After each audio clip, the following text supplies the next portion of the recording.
Hello दोस्तों, मैं इंद्रेश अपने YouTube channel Indresh GS classes में आप सभी का स्वागत करता हूं। तो दोस्तों आज हम लोग सीटेट की जो है सीटेट का हिंदी में जो पैडागॉजी आती है 15 क्वेश्चन और प्लस जो हमारा गद्यांश आता है 15 क्वेश्चन, आज उसको हम लोग देखेंगे। ठीक है, चलिए।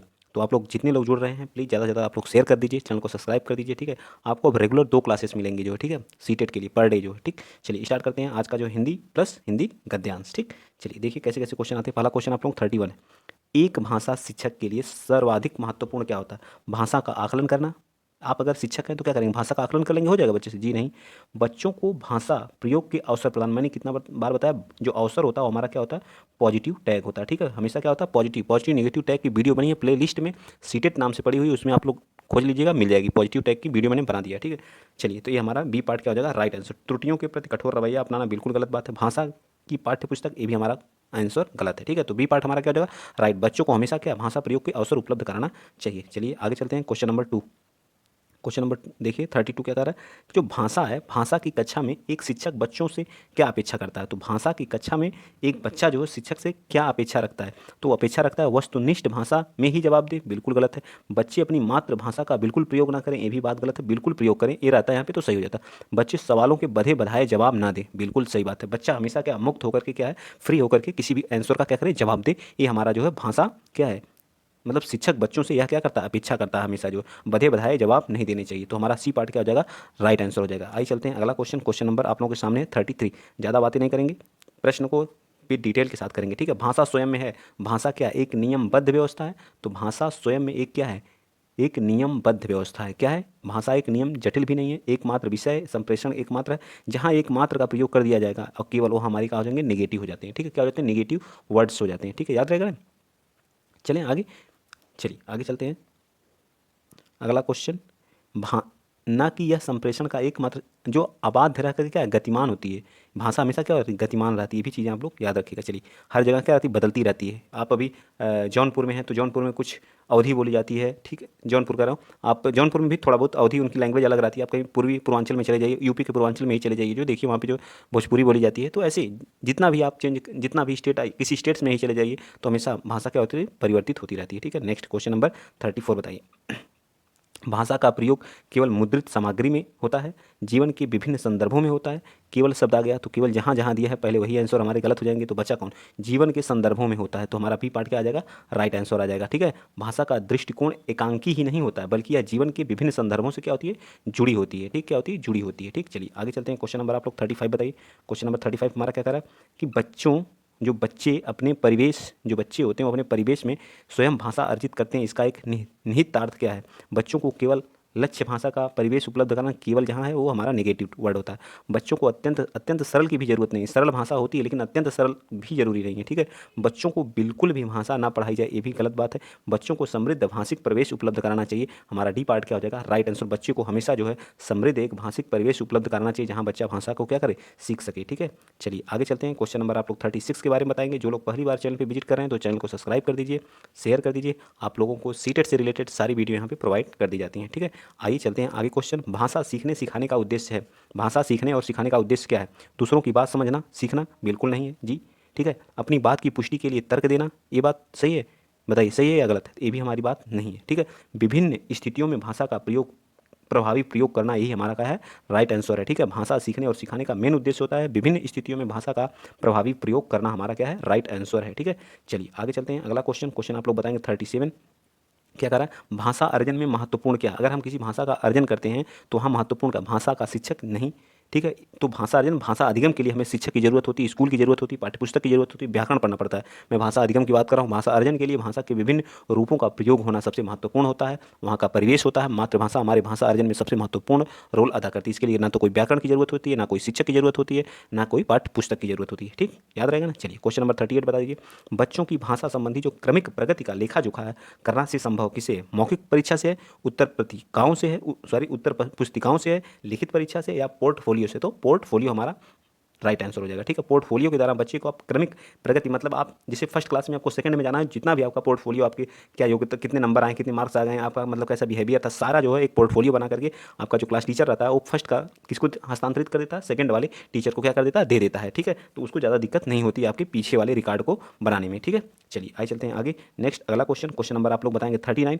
भाषा की पाठ्य पुस्तकें हैं क्या है, साध्य हैं, साध्य है, भाषा सीखने का एकमात्र संसाधन है, अभ्यास परक ही होनी चाहिए या साधन है। भाषा की पाठ्य पुस्तकें क्या, अभी मैंने क्या बताया, भाषा अधिगम की एक हमेशा क्या होती है, भाषा अधिगम का क्या होती है, अधिगम का एक क्या होती है, साधन होती है। भाषा अधिगम मतलब भाषा सीखने का क्या होती है, एक साधन होती है। ठीक है, याद रहेगा ना, भाषा सीखने का क्या होती है, एक क्या होती है, तो हमारा भाषा सीखने का क्या होती है, एक साधन होती है। इस चीज़ को आप लोग क्या करेंगे, याद रखेंगे। ठीक है, तो हमारा क्या आ जाएगा, डी पार्ट हमारा क्या आ जाएगा, राइट आंसर आ जाएगा। ठीक है, चलिए आइए चलते हैं नेक्स्ट अगला क्वेश्चन बताएंगे आप लोग। 40वां बता दीजिए यहाँ पे, पत्र पत्रिकाएं भाषा सीखने में क्या है, बाधक हैं, त्रुटियों को बढ़ावा देती हैं, बड़ों के पढ़ने की वस्तु है, यहाँ पे तो बिल्कुल गलत बात है, तो साधन है, ये भी क्या है, एक साधन है। 40 भी क्या हो जाएगा हमारा, पत्र पत्रिकाएं क्या है, भाषा सीखने और सिखाने का एक महत्वपूर्ण साधन है। चलिए क्वेश्चन चलते हैं 41 क्या कर रहा है, बताइए, बच्चों की भाषा के आकलन का सर्वाधिक प्रभावी तरीका क्या है। जो बच्चे होते हैं उनको भाषा आकलन कराने का सर्वाधिक प्रभावी तरीका क्या होता है, लिखित परीक्षा लेकर के, जरूरी नहीं कि हम लिखित परीक्षा के द्वारा ही बच्चे का आकलन कर सकते हैं। ठीक है, प्रश्नों के उत्तर देना, बच्चा अगर प्रश्नों का उत्तर दे रहा है तो इसका मतलब नहीं हुआ कि हाँ बच्चे का आकलन कर चुके हैं। ठीक है,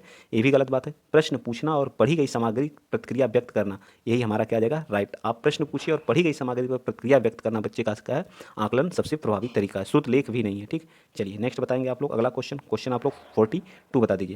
प्रश्न पूछना, प्रतिक्रिया व्यक्त करना, परिचर्चा में भाग लेना वर्णन करता है केवल साहित्यिक गतिविधियों का, जहाँ केवल है वहाँ आंसर हमेशा नेगेटिव वर्ड्स होता है। ठीक है, भाषा आकलन के तरीके मात्र, यहाँ भी गलत है। ठीक है, भाषा सीखने और सिखाने का तथा आकलन के तरीके हैं, बिल्कुल सही बात है। लास्ट वाले में भी देखिए केवल है, तो ये भी हमारा आंसर नहीं होगा, तो सी पार्ट हमारा क्या हो जाएगा, 42 का बिल्कुल सही है। ठीक है, चलिए आइए चलते हैं अगला क्वेश्चन आप लोग बताएंगे 43 के बारे में। बताइए क्या कह रहा है, बहुभाषिक एवं बहुसांस्कृतिक कक्षा में, अगर कोई बहुभाषिक है जहाँ बहुत सारी भाषाएं पढ़ाई जाती है, जैसे अपने ही देश, अपने ही जो देश में या संविधान में कितनी टोटल भाषाएं हैं, तो टोटल भाषाएं कितनी, ये भी क्वेश्चन पूछता कितनी भाषाएं हैं, तो भाषा कितनी हमारी है, 22 भाषा है। ठीक है, जब हमारा संविधान लागू हुआ था तो उसमें कितनी भाषा थी, तो 14 भाषाएं थी। सबसे 15वीं कौन सी भाषा जुड़ी थी, तो सिंधी। ये भी क्वेश्चन पूछता है, तो इस बात को आप लोग भी याद रखिएगा। किस आर्टिकल में दिया गया है, तो 343 में। ठीक है, 343 में हमारा भाषा क्या है, एक राज्य भाषा, ना कि राष्ट्रीय भाषा, इस बात को भी आप लोग याद रखेंगे। चलिए बताइए 43, बहुभाषिक एक एवं बहुसांस्कृतिक भाषा में है क्या, बच्चों को मातृभाषा का प्रयोग वर्जित है, बिल्कुल गलत बात कहा है। ठीक है, बच्चों की मातृभाषा को समुचित सम्मान स्थान देते हुए मानक भाषा में उसे परिचय कराना,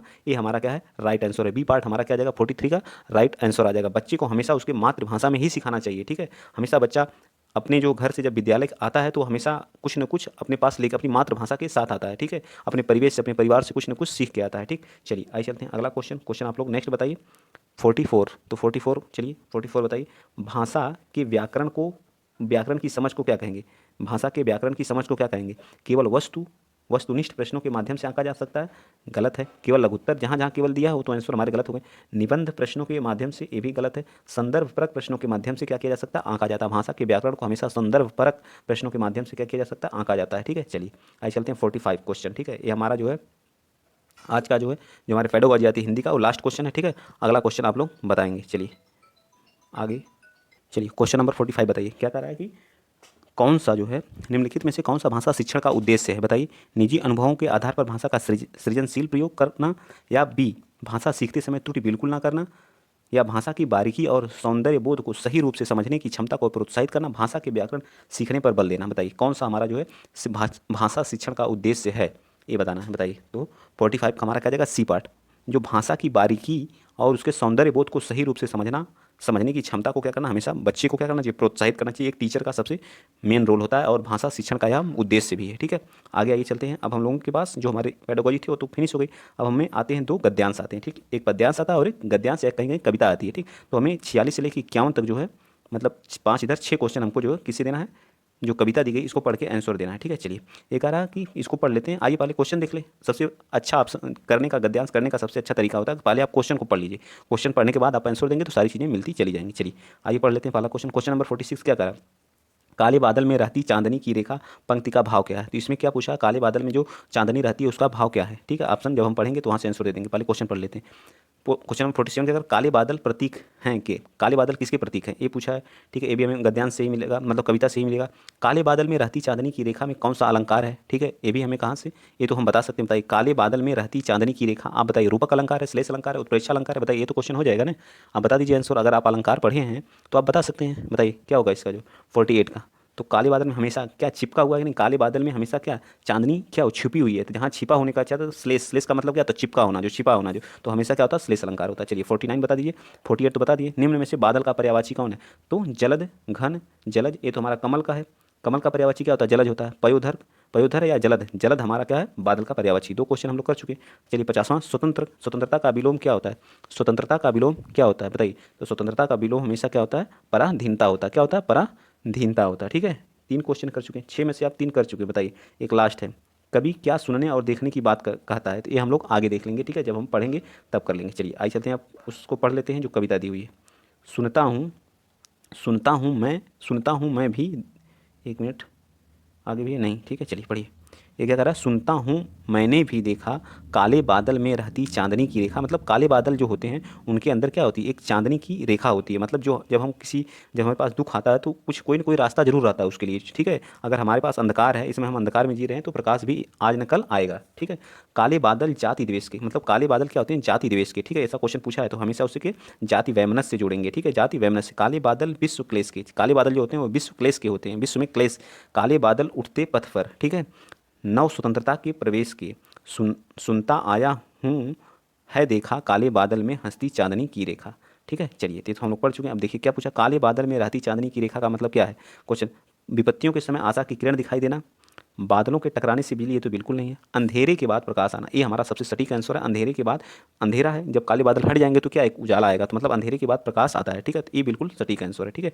आगे बताइए क्वेश्चन नंबर 47 क्या कर रहा है, काले बादल प्रतीक के हैं जाति वैमनस्य से, आंधी तूफान के या गर्मी के तो नहीं है, तो जाति वैमनस्य से। किसे, जाति वैमनस्य, मैंने बताया था यहीं पे, जो देखिए क्या है, काले बादल जाति द्वेष के, देखिए यहाँ पे दिया हुआ है पूरा, ठीक है। आप अगर अच्छे से पढ़ेंगे कविता तो ये नंबर फ्री के होते हैं, 15 नंबर आप फ्री के ले सकते हैं, ठीक है। यहाँ तो हम लोग कर चुके हैं, ये सारे क्वेश्चन हम लोग कर ही चुके थे। श्लेष अलंकार होता है, इसका जलद होता है, और इसका क्या होता है, 50वें का क्या होता है, परधीनता होता है। स्वतंत्रता का क्या होता है, परधीनता होता है, ठीक है।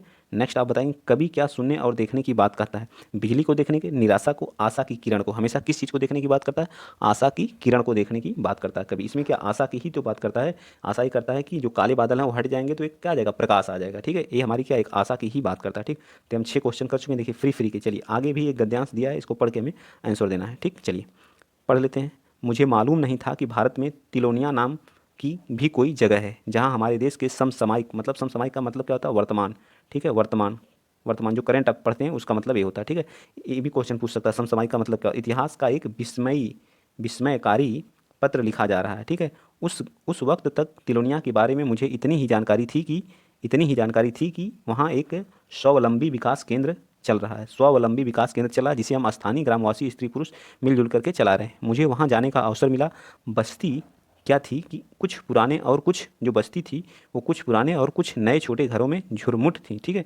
वहाँ एक सज्जन ने बताया कि एक सुशिक्षित तथा उसके 2 साथी टाइपिस्ट तथा फोटोग्राफर ने मिल करके 1972 में इस संस्थान की स्थापना की। संस्थान का नाम था सामाजिक कार्य एवं शोध संस्थान। सामाजिक कार्य संस्थान का नाम क्या था, सामाजिक कार्य एवं शोध संस्थान, ठीक है। आगे चलते हैं। आगे क्या कह रहा है कि मेरे मन में संशय उठने लगे, मेरे मन में क्या संशय उठने लगे। आज के ज़माने में वैज्ञानिक उपकरणों और जानकारी के बल पर ही तरक्की की जा सकती है, मतलब बिना वैज्ञानिक और उपकरणों की जानकारी के बल पे ही क्या तरक्की की जा सकती है, उससे कटकर और अवहेलना करते हुए नहीं की जा सकती। एक पिछड़े हुए गांव के लोग अपनी समस्याएं स्वयं सुलझा लेंगे, यह नामुमकिन था।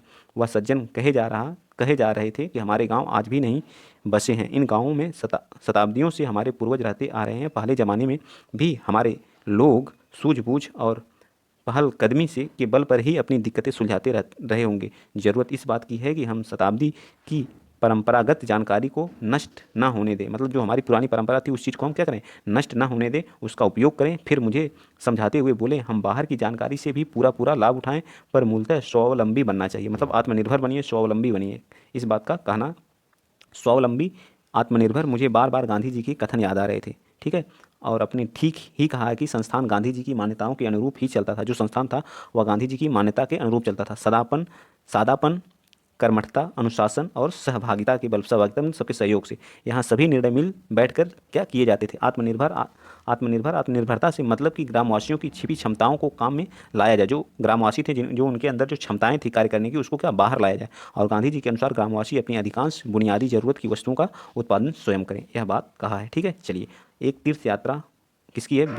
भीष्म साहनी की है। ठीक है, चलिए क्या कर रहा है? सामाजिक कार्य तथा सोच संस्थान का क्या उद्देश्य था? उन्हें केवल अनुशासित करना, उन्हें स्वावलंबी, आत्मनिर्भर, उन्हें प्राचीन परंपराओं से परिचित कराना, ग्रामवासियों को देश विदेश की जानकारी प्रदान करना। क्या था बताइए? फिर जो सबसे सटीक होगा वही हमारा क्या हो जाएगा? राइट आंसर होगा। तो बताइए क्या होगा? तो उन्हें स्वावलंबी और आत्मनिर्भर बनाना। अभी हम आगे पढ़े, आत्मनिर्भर की बात की गई है। तो सामाजिक कार्य सोच संस्थान का मेन उद्देश्य क्या था? उन्हें आत्मनिर्भर बनाना। लेखक का क्या मानना था?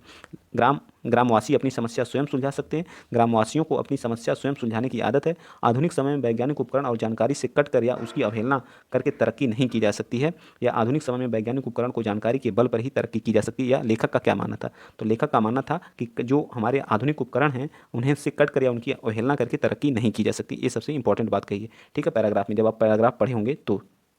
चलिए आगे क्या करा? 54, क्वेश्चन नंबर 54 करा कि संस्थान के निर्णय और संचालन में आधारभूत भूमिका इनमें से किसकी होती है? केवल गरीब और दलित महिलाओं की, उस गांव में रहने वाली सभी ग्राम प्रधान की, संस्था उस गांव में रहने वाले सभी लोगों की क्या होती है? मेन भूमिका होती है। ठीक है, 54 का क्या आ जाएगा? हमारा बी पार्ट राइट आंसर आ जाएगा। ठीक है, नेक्स्ट बताइए क्वेश्चन नंबर 55 क्या करा?